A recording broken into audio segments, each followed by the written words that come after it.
அனைவருக்கும் வணக்கம். இன்றைக்கான கேள்வி என்ன அப்படின்னு பார்க்கும்போது, நான் ஒரு ஸ்லோகத்தில் படித்தேன். அஷ்டாவகர கீதையில் படித்தேன். மோகத்தினால் உன் சொரூபத்தை நீ மறந்தாய் அப்படின்னு வந்தது. சொரூபமோ பேரானந்தம், விஷயமோ சிற்றின்பம். பேரானந்தம் எப்படி சிற்றின்பத்துக்கு அடிக்ட் ஆக முடியும்? சிற்றின்பம் பேரானந்தத்துக்கு அடிக்ட் ஆகுதுன்னா எனக்கு புரியுது, லாஜிக். இது சுகம் கம்மியா இருக்கு, இதை விட அதிக சுகமா இருக்கு, அதெல்லாம் நான் இங்க அதற்கு நான் ஏங்குகிறேன் அப்படின்னு புரியுது. நான் ஏற்கனவே அதிக சுகமா இருக்கிறேன், அதை விட கீழான ஒரு விஷயத்துக்கு நான் ஏங்குறேனே, ஏன், எப்படி? எனக்கு லாஜிக் புரியல அப்படிங்கறதுதான் கேள்வி. ஸோ பொதுவாகவே நம்மளே நிறைய இடத்துல உயர்ந்த விஷயத்தை விட, ஒரு லௌகீகத்திலே எடுத்தோம்னா இது உயர்ந்தது, இது தாழ்ந்தது அப்படின்னு நம்ம நினைச்சிருப்போம். என்னதான் அது உயர்ந்ததுன்னு நினைச்சாலும் மனசு இது தாழ்ந்ததும் ஒரு கிக்கு தானே அப்படின்னு ஒரு ஃபீல் பண்ணும். ஸோ அந்த மாதிரி அந்த உயர்ந்த தன்மையில இருக்கும்போது கூட நம்ம அந்த லௌகீகத்திலேயே தாழ்ந்ததை நோக்கி போறது உண்டு. இப்போ ஒரு நெய் சாப்பாடு, நல்ல நெய், நல்ல சாப்பாடு இருக்கு, அது நான் டெய்லி சாப்பிட்டுட்டு இருக்கான். அவனே இந்த சைடு அதை விட நல்லா சாப்பிட்டுட்டு இருக்கும்போதே, இல்லை இந்த கருவாடு சாப்பிட்டா எப்படி இருக்கும், இல்லைன்னா கொஞ்சம் இது சாப்பிட்டா எப்படி இருக்கும் அப்படின்னு சொல்லிட்டு நல்ல உயர்தரத்தை விட்டு அதை கீழே வர்றதையும் எனக்கு ஒரு கிக் இருக்கும் அப்படின்ட்டு ஒரு ஃபீலை கொண்டு வர்றான். அதே மாதிரி அங்க வந்துடுது. அது எப்படி வந்தது அப்படின்னு பார்க்கணும்னா, நம்ம ஆதிசங்கரர் எக்ஸாம்பிள் எடுத்துக்கலாம். ஆதிசங்கரர் அந்த சரஸ்வதிட்டையும் மண்டல் மிஸ்ராவிடம் அவர் வாக்குவாதம் செய்து தர்க்கம் செய்து கொண்டிருக்கும் போது, அந்த மண்டல் மிஸ்ராவுடைய மனைவி சரஸ்வதி கேள்விக்கு பதில் விடை காண ஒரு மன்னனின் உடம்பிலே போய் மன்னனாக அந்த புறத்திலும் ராணியிடமும் அந்த மன்னனிடமும் அந்த மன்னனாக இருக்கும் அந்த காட்சியிலே இருந்து கொண்டு சில லெசனை கற்றுக்கொள்வதற்காக, சில பாடங்களை கற்றுக்கொள்வதற்காக உள்ள போற அந்த அப்பதான் பதில் சொல்ல முடியும். அப்ப அவர் போகும்போது பூரணமா தன் சொரூபத்துல தானே எல்லாமுமாக பேரானந்தமாக தான் இருக்கிறார். பேரானந்தமா இருந்துதான் உள்ள போறார். பேரானந்தமாக உள்ள போய் அவர் அங்கேயும் பேரானந்தமா தான் இருக்கிறார், அரசனாகிறார், அந்த புறத்துக்கு போறார், எல்லாம் கேட்கிற கேள்விக்கெல்லாம் பதில் தெரியணுமேன்ட்டு எல்லாத்தையும் அனுபவிக்கிறார். அப்போதும் தான் ஆதிசங்கரங்கிறது மறக்கல. இந்த மறக்கல அப்படிங்கறதுதான் பிரச்சனையே. ஸோ அந்த மறக்கல அப்படின்னு சொல்லும் போது அதுல தன்னையும் அறியாம ஒரு ஈகோ, ஒரு கேர்லெஸ்னஸ் வருது. தான் சன்னியாசி, அனைத்துமாக இருப்பவன், இது மாயை என்று தெரிந்தவன். அப்ப இந்த மாயை எனக்கு என்ன பண்ணிரும்? இந்த மாயை என்னத்தை கிழிச்சு என்ன பண்ணிரும்? நானும் பேரானந்த சொருபி அப்படிங்கிற ஒரு தாட் இருக்கு. அப்ப என்ன பண்றான்? அப்ப மாயை அசால்ட்டாக அண்டர்ஸ்டிமேட் பண்ணி இது என்ன பண்ணிரும், இது என்ன பண்ணிரும் அப்படின்னு சொல்லிட்டு அதுல நல்லா அனுபவிக்க ஆரம்பிக்கிறார். அதனாலதான் திருப்பி சிஷ்யன் கூப்பிடும்போது பார்த்த உடனே அவருக்கு நான் வந்துடுது. அப்ப மறக்கல, ஆனா ஏன் வரல? மறக்கல, ஏன் வரல? அந்த மறக்காததான் வராததுக்கு ரீசனே அவருக்கு.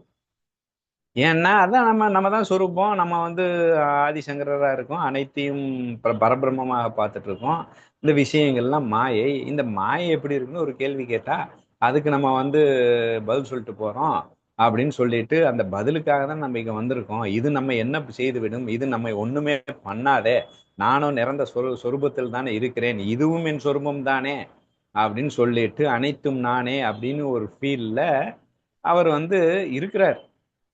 அது இருந்து கொண்டு இருக்கும் போதே அந்த ஒரு கேர்லெஸ்ன்னு ஒண்ணு சொல்றோம்ல, அந்த அசால்ட்டு, இது என்ன பண்ணிரும்? நான் இருக்கிறேன் அந்த ஒரு ஈகோ லைட்டா உள்ள வந்த உடனே, ஒரு கேர்லெஸ் வந்த உடனே இது என்ன பண்ணிரும்ட்டு அசால்ட்டா விளையாட்டாக அந்த விஷயங்கள்லயே இருக்க பழகுறேன்.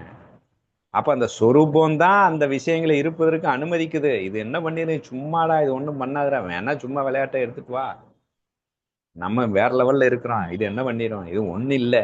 அப்ப இது ஒண்ணு இல்ல, இது விளையாட்டாக நம்ம வேற லெவல்ல சுகத்துல இருக்கோம் அப்படின்னு சொல்லிட்டு அதை அனுபவிக்கிறாரு. ஒண்ணு இல்ல, ஒண்ணு இல்ல, ஒண்ணு இல்லைன்னு அதை அனுபவிக்க அனுபவிக்க அந்த பழக்க வழக்கத்துக்கு அடிமை. இங்க ஒரு மனம்னு ஒண்ணு இருக்கு. அது ரைட்டா, என்ன இல்ல, நம்ம டெய்லி பழகிட்டு இருந்தோமே அது இல்ல, ஒண்ணும் இல்ல சொரூபம் அப்படின்ட்டு ஸ்டார்டிங்ல ஆரம்பிச்சு, அப்ப லைட்டா கேர்லெஸ் இருந்தது, ஆனா ஞாபகம் இருந்தது, லைட்டா ஈகோவும் உள்ள புகுந்து மெது மெதுவா இங்க உள்ள போக போக போக என்ன ஆகுதுன்னா, ஒரு ஸ்டேஜ்ல ஆதிசங்கரர் வந்துட்டாரு. நம்ம எங்க போய் உக்காந்துருக்கோம் அப்படின்னா, நேரா அந்த கேர்லெஸ்ல லைட்டா மறந்து ஈகோ வந்ததுல அந்த ஞாபகத்தோடு ஒரு கேர்லெஸ் இருந்தது, அது ஞாபகமே இல்லா போகிற அளவுக்கு விஷயத்துல போய் உக்காந்தாச்சு. சரி, விஷயத்துல போய் உக்காந்தாச்சு, நான் விஷயத்தையும் அனுபவிச்சுட்டு இருக்கேன். விஷயம் எதுக்கு அனுபவிச்சுட்டு இருந்தான்? ஏன்னா அவன் சொருப சுகத்துல இருக்கிறதுக்கு விஷயம் சுகமாக தான் தெரியும். ஸோ சுகமா தான் இருந்தது, சூப்பரா தான் இருந்தது. ஏன்னா சொருப சுகத்தின் சாயல்ல தான் அனுபவிக்கிறான், அதை மறக்காம தான் அனுபவிக்கிறான். அப்ப விருப்பு வெறுப்பு இல்லாம ஃப்ரெண்ட்லி மேட்ச் மாதிரி அனுபவிக்கிறான். இல்ல, இந்த சொருப சுகத்திலேயே பாதி மிஸ் அண்டர்ஸ்டாண்டிங். பதில் சொல்லும் போதே இந்த சொருப சுகங்கிறது மரக்கட்ட மாதிரியே ஒரு ஃபீலு, அது ஒண்ணு போலதான் இருக்குங்கிறது ஃபீலு, அதுல வெரைட்டியே இருக்காதுன்னு ஃபீலு, அது உச்சம் நீச்சம் இல்லை அப்படிங்கிறதே ஒரு ஃபீலு, எல்லாமே அதுல இருக்கும். அதோட ரெஃப்ளெக்ஷன் தானே இது. ஆனா அது இதை டச் பண்ணாது. அது அதை அனுபவித்துக் கொண்டிருக்கிறது. நான் சுகத்தை அனுபவித்துக் கொண்டிருக்கிறேன், அது எனக்கு சுகத்தை கொடுக்கிறதுங்கிறதுக்கு வித்தியாசம் தான் இங்க.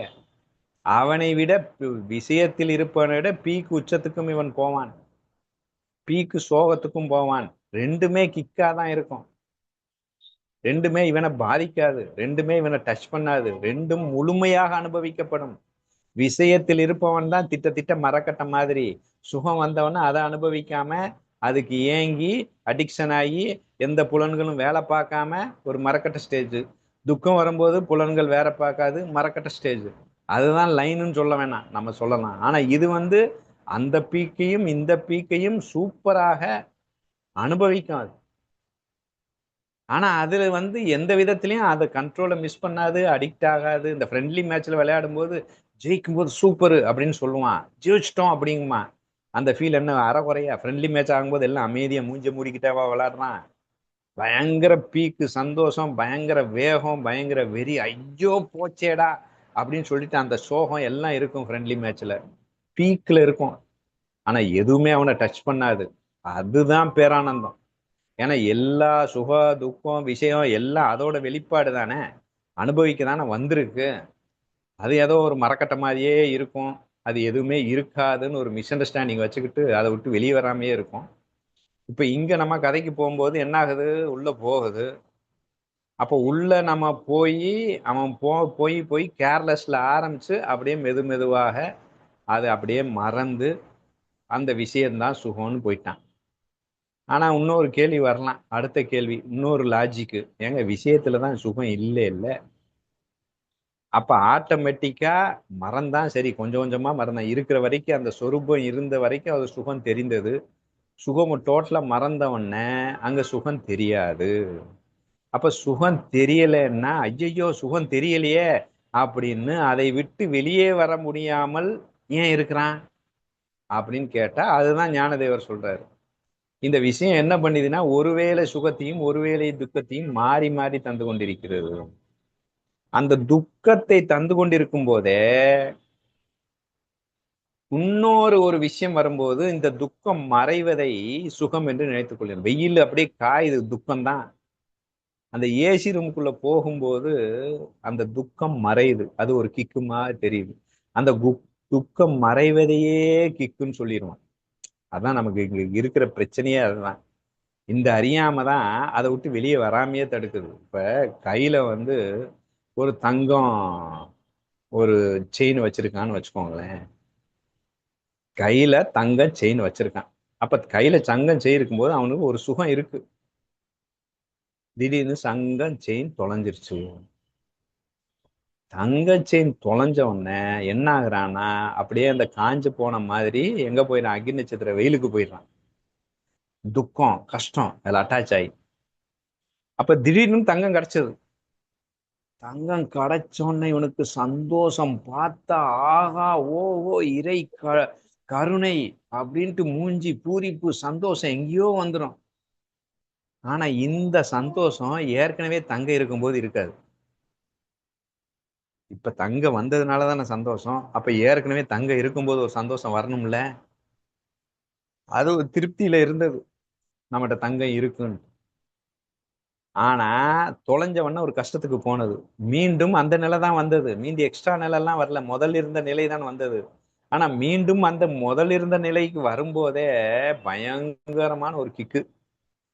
காரணம், அந்த துக்கம் ஒருவேளை சுகமும் ஒருவேளை துக்கத்தை கொடுத்துட்டு அது ஒரு சுகம் மாதிரி அது மீண்டும் ஒரு நார்மலுக்கு வர்றது பயங்கரமான ஒரு சுகம் அப்படின்ட்டு ஒரு ஃபீல் பண்ணி கடைசியில அந்த விஷயத்தை விட்டு வெளியே வராம அப்புறம் வந்து அவனே வந்து போதித்து பயிற்சி எடுத்து அதை விட்டு வெளியே வர வேண்டியது இருக்கிறது.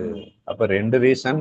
ஃபர்ஸ்ட் ஸ்டார்ட் ஆதிசங்கரன் மாதிரி கேர்லெஸ்ஸா அசால்ட்டா சொரூபத்தோடு இருப்பதனாலயே அந்த ஈகோ வருது.